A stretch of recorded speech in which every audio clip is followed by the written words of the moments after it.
On this day in 1990, just 3 days removed from prison, CBS News spoke with Nelson Mandela at his home in South Africa. For this Throwback Thursday, here's some of that conversation. I'd like to ask you a personal question. Certainly. Specific incident.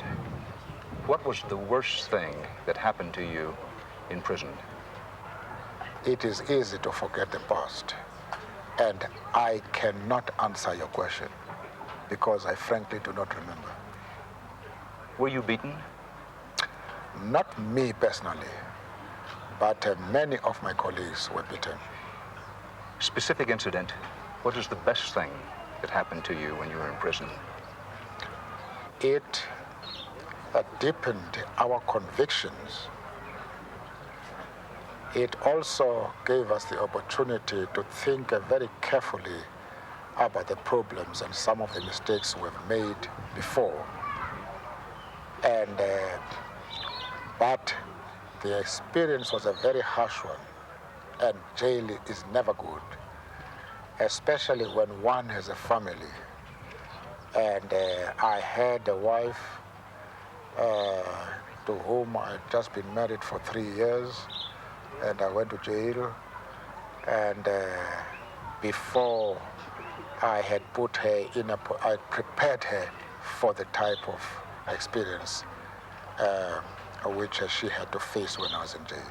Could you name one or two things that you read, perhaps books, that you found the most helpful and were the most important to you? Well, almost every publication is very useful when you're in prison. I read quite a lot of biographies, especially biographies of freedom fighters. Did you see films when you were in prison? Motion pictures? Yes, we did.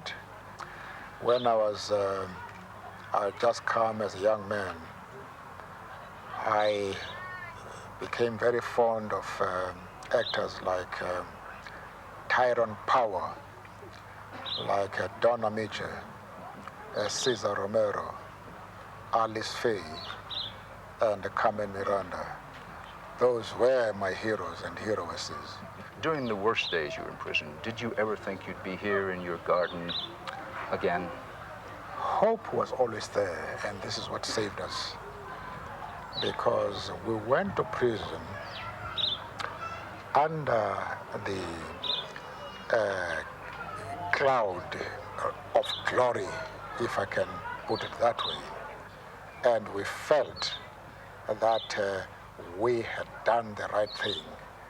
And that rather gave us a lot of power, of strength to face these experiences.